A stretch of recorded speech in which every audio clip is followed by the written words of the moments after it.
The amount of sheer talent and hard work that this next Olympic team is going to have, no matter who is on it, I know that it is going to be a great and very successful and medal-filled event.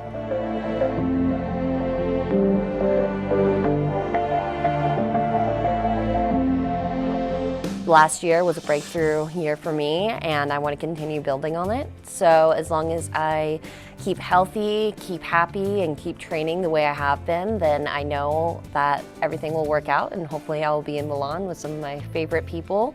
And just thinking about that gives me a lot of motivation and excitement. There are so many things in skating that I'm yet to try that I want to. And I don't know how much longer I will be competing, since being 25 and figure skating, ladies singles, it's like, oh, I'm a dinosaur. It's fine, I'm not. So there are so many things that I want to try that I'm having to wait. I'm like, okay, after this next season, I'll let myself try it. After this next season, I'll let myself try it, because it's just not worth the risk at this point. Right now, it's about consistency and improving upon what I already have. So going forward, it's just going to be about focusing on that rather than trying to accomplish something new. The amount of sheer talent and hard work that this next Olympic team is going to have, no matter who is on it, I know that it is going to be a great and very successful and medal-filled event. I love training here. I love the people around me, my community, my home, just everything has come together so well in my now adult life. Being here away from home, I'm still able to contact family or get home pretty quickly back to Texas if I need to. But being surrounded by the mountains and by just such Olympic spirit has been really motivating over these past 3 years. It has been a learning process for sure. It's really hard, especially as an individual athlete that performs. So it's not just like a downhill skier, it's you in the snow, it's you in the mountain. It's me and the thousands of people that are directly looking at me, that sometimes I'll make direct eye contact with, that I can't be making, I can't look angry unless that's what the program calls for. I have to look like I'm enjoying myself, even though I might have just fallen flat on my face. It is very different in figure skating than any other sport, in my opinion.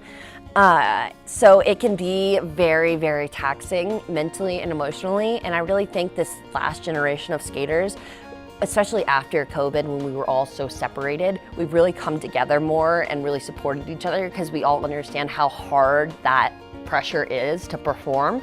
So we've been able to really be there for each other and uplift each other. And then of course in figure skating there's the team event.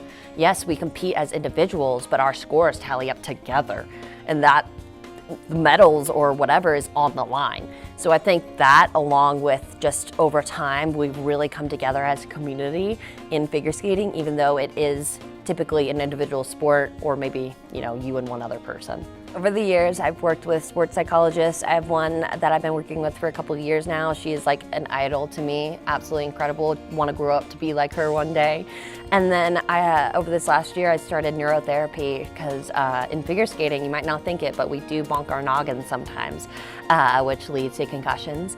And that had been affecting me pretty significantly, and my psychologist recommended neurotherapy, and I've been going to a place local in the Springs, and it has helped tremendously in not just skating but my everyday life. What is that? What do you do with neurotherapy?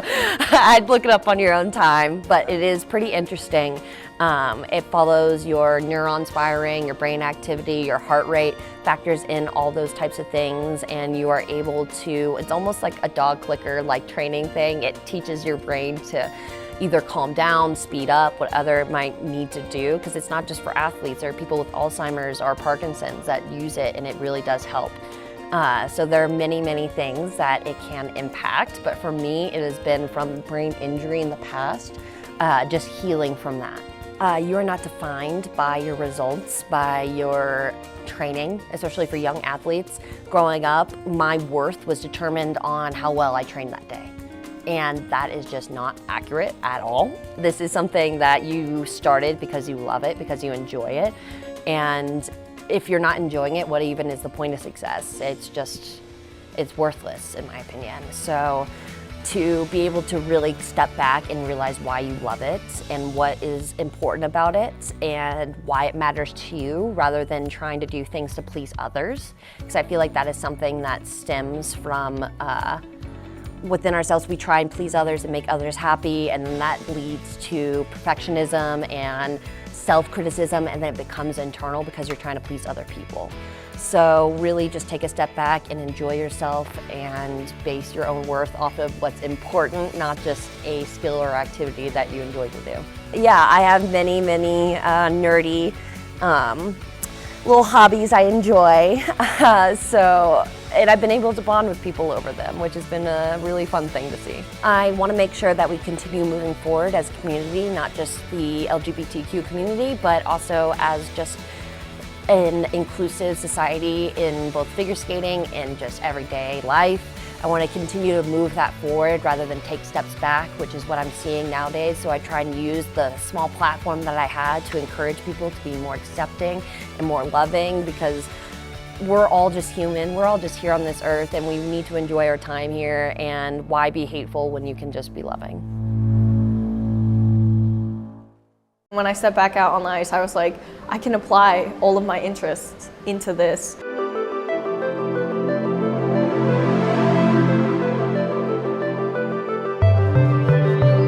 I mean, most of it was a blur, I will say, just because I was so young, and honestly, sometimes skating can feel like the fast life, especially when you're at that level. You got like interviews, you're getting flown out for this and that. So it all kind of blended together. Also, my brain wasn't fully developed, still not right now, but I was traveling so much because of it, and I was starting to get sick of it. I wanted to see my friends, family, like all I wanted to do was be at home, hang out with my friends, like, and I don't know, enjoy life. And I felt like all of this training, I no longer wanted to do it anymore. I was never really too passionate when I was younger with, I guess, helping with the programs and really being in the process of it all. And so I kind of just fell out of love with it. And I was like, after Olympics, I really want to quit. And that's exactly what I did. I mean, I feel like no one really knew I was going to make it, so they were all kind of shocked. I wouldn't say they thought I was crazy, but I think people were confused. And I still haven't really fully explained the reasoning for why I quit. But yeah, people were definitely shocked. And now everyone doesn't mind that I made the decision now that I'm back. But definitely when I was gone, I'm sure people were like, why did she do that? Well, I kind of went right into it when I quit. I wasted no time. I was going to concerts, which I never could have done before. I also got my driver's license, so I could drive myself around, drive my siblings, my friends around. I did a whole year at college and a little bit of the sophomore year as well. I went on vacation for the first time, and I went on many more after that. I went skiing, I went snowboarding. Like, I got to do so many different things that I never would have done had I stayed in the sport. And yeah, I got to experience like real life during that time. I got to know myself a lot more, know what I like to do, kind of what my passion in life is, like what my calling is. And I love the arts, I love dancing, and I love music, and I love sports, and that's what figure skating is. So I kind of realized that as I, was taking my break, that I loved all those things. And then when I stepped back out on the ice, I was like, I can apply all of my interests into this. And I never thought of figure skating in that way before. So I guess my framework, my perspective changed. I mean, I think honestly, the first time I got back out on the ice, I already felt like I was better. Also because I was going through puberty at 16 still, so I wasn't adjusted my body yet because I was still like changing. And so when I came back, I'm not growing anymore, So I just felt stronger, my balance is a lot better. And I felt more comfortable just skating at 19 than I did at 16, funny enough, even though I took 2 years off. But yeah, it's really different, but I really like it. I went skiing with my friends and my family. It was a family trip, and I was skiing and I really enjoyed it. And I was like, I want to ski all the time. Like, I was like, if I could ski every day, I would ski every day, but the mountains are far. It's like a day trip. You have to really plan it. and the rink is right there, 20 minutes from home. So I was like, skiing felt very similar to skating, you're exhausted, your legs hurt, you're cold. That's like everything you feel when you're skating. And so I thought, well, if I enjoy skiing so much, there's no way I don't enjoy skating. Because I've been telling myself that entire time that I hate skating, I don't like it. But I thought it would be contradictory of me to think that skiing was super fun and skating wasn't. So I went back out on the ice, decided to try it out, see if it really was fun, because if it was, then I could do something that I enjoyed every day, because the rink is right there, it's not like the mountains. So I did enjoy that first session, and I just kept going back whenever I could. Yeah, no, because I was also going to school, so I was like thinking it would have to be the weekends. Every weekend I would have to try to go skiing, and I was like, that's still a drive. And I was thinking only the weekends, like it's so fun, I want to do it like more than just the weekends. And yeah, skating, I can do it whenever I want in the week. I really like Heavenly, and I think it's called Mount Rose too. Yeah, I've never skied outside of California. A lot of people are really nervous because they think of the Olympics as kind of the end, like the end of a movie. But for me, I know that's not the end of a movie, you know what I mean? Like, there's things I'm looking forward to after Olympics. Like, there's so much more that I am anticipating even after the Olympics. Like, that is not the end for me. And I already did a cycle, like I know what it's like on the other side. And that, Olympics is such a big dream for so many athletes. And so it's kind of like, that's what they're all doing it for. Like, they're doing it for the Olympics.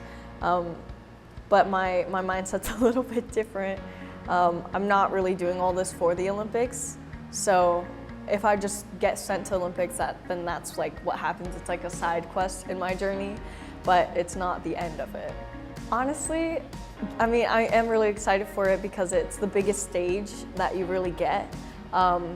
So many people are gonna watch my performance, and that's exactly what I want, honestly. That's my goal, because I'm really excited for my programs. I think they're very me, and I put so much work into them. Like costumes, choreography, and like just vibe of it. And I'm just really excited to display my art. It's a lot about like designing, picking the colors, like the little details, in like the style of the dress. Yeah, we gotta get it right. So my dress designer, Lisa McKinnon, she makes my dresses, and she also helps with the creative process, but I give her like a vision board of what I want, and then we just make little tweaks here and there. Yeah, so it's a very like collaborative process, but she does all the sewing and stuff like that. There's a line for your music. You can't just go whenever you want. Like, everyone has a job to do on the ice. They all want to run their program. So yeah, you make a line with your phones. Yeah, it's first come, first serve, basically. If you like warm up quick enough and you're ready to go with your program and no one else is, you get to go. I always put my left skate on first. I don't know why. It's not really a superstition, and if I don't put like my left skate on first, like that's fine too, but I always go for my left boot. I don't really eat anything in particular. It's always like very different. I eat a really good meal though, because like I need energy for competitions. And I eat a lot of Chinese food. At home that's all we cook. So when I'm traveling around, I love to try to find like Chinese restaurants or like Asian food in general.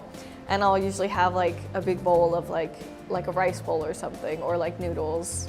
So my father was one of the student leaders in the Tiananmen Square protests. And obviously he had to escape China, so he did, and he came to America. And he continued to organize protests here in front of like the Chinese embassies and stuff like that. And so, they continued to go after him. And when I came and became a figure skater and I was gonna go to the Olympics, yeah, they had sent like a couple spies to the US, not just for my dad and me, but like for some others as well. Yeah, and they were caught, so. Yeah. What's wrong with you? Did they want you to skate for China? I don't think so. They just want to bring you back? What were they just keeping an eye on you? I have no idea, actually.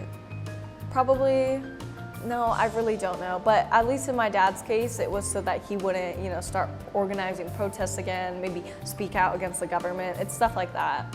Right, where you would speak out against the government then too, as Yeah, a probably. rising athletic star. Yeah, which is funny. I mean, I do, but I speak out against like our government too. So, I mean, yeah. I bet you get that from your father. Yeah, exactly. I think I do. I do kind of space out for sure whenever I'm like, they're playing the national anthem and I'm on the podium. Yeah, I mean, that's only happened like once last year. So I will say, yeah, I was definitely spacing out. When I think of like what it means to be on Team USA going into the Olympics, for me, I really just think about my fellow athletes and kind of the whole team and the people, our federation that is behind us, that supports us during our journeys. And I think of all the people that work behind the scenes, and so that's what I think of when I think of Team USA. I don't think of like necessarily our government. I don't even think US figure skating is funded by the government either, so I don't think we get any support really necessarily on that half. But yeah, when I think Team USA, I think my fellow skaters, the directors that work behind the scenes, getting us our skates, getting the camps together, our flights, stuff like that. I definitely do really care about what our country is doing, and I think it is really important also to, notice like the faults in our own government.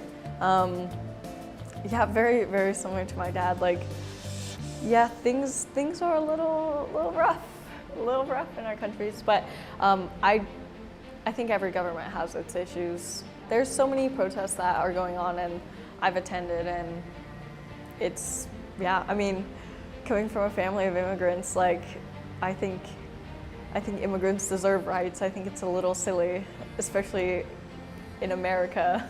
If I were to pick another winter sport, it would probably be, honestly, maybe snowboarding. Yeah, skiing is really fun too.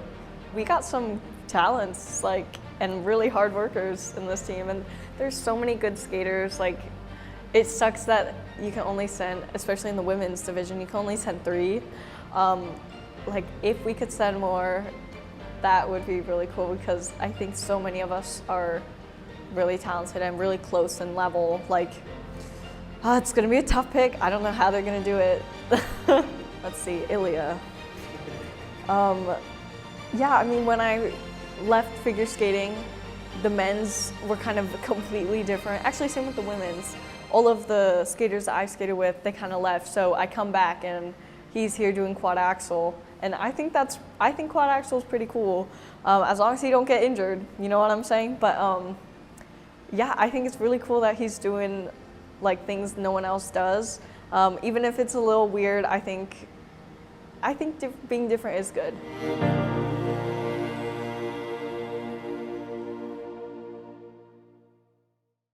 Just performing well and meeting my standards that I place for myself, and I think I'll have a good shot.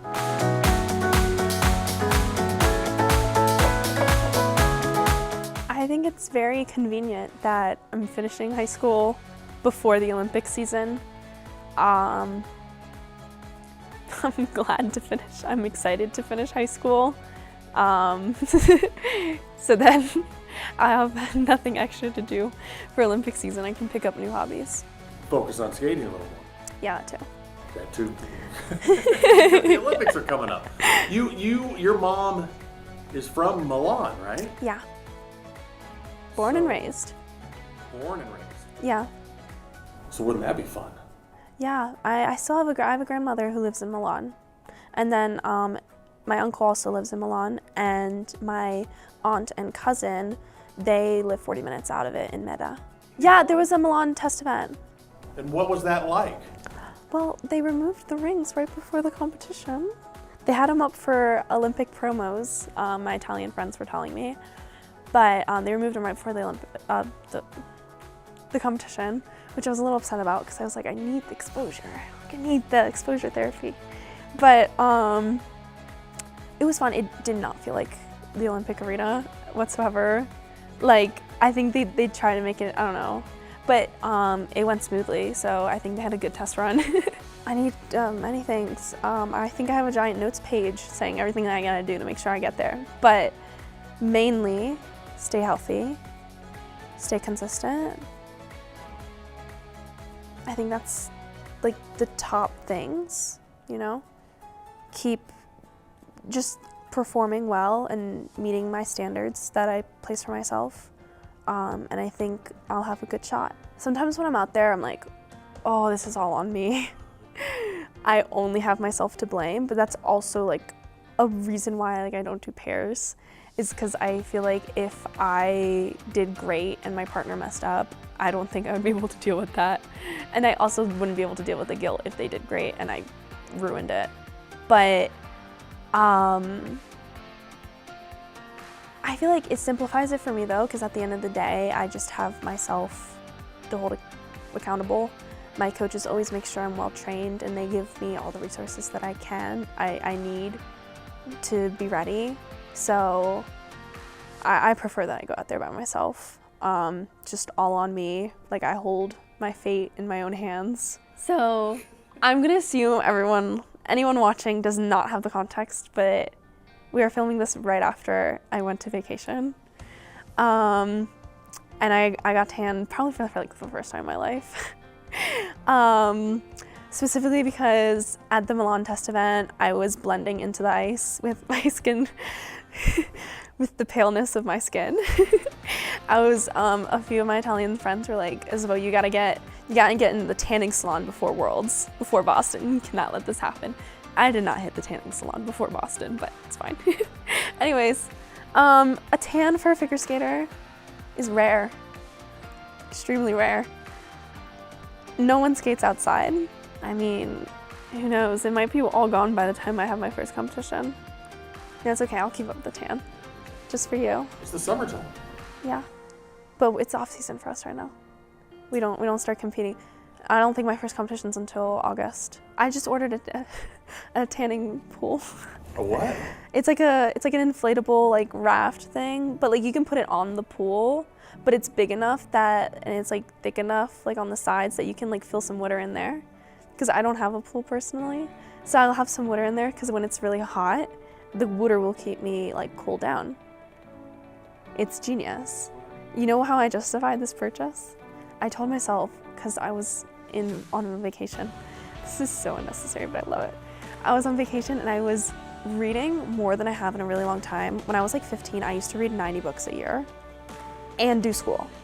I obviously did not have friends, but so I was reading so much on vacation because it was so relaxing to be laying in the sun and like reading. Oh my goodness, I read so quickly. I read like 2 books on vacation, which isn't a big deal. But in the span of like 5 or some days, 400-page books. But anyways, I was like, I need to recreate that serenity, that feeling of serenity. So that's how I justified that purchase, because I'm gonna read whilst I keep up this tan. I was very lucky that my current coach was my first coach. So she's known me since I was 3 years old. So she knows me very, very well, and like my character and my skating style. And she's always listening to musics, not even just for me. So she already has so many things that she knows I would be so good with, that every year, like in the past, she would have 4 or 5 options, like when I was like younger, and I would pick amongst those, but now she just lays one out and I immediately love it. So in a way, I don't come up with them, but she hits the money so well, like she hits the mark so well. But like I love him every time. I'm very lucky and blessed.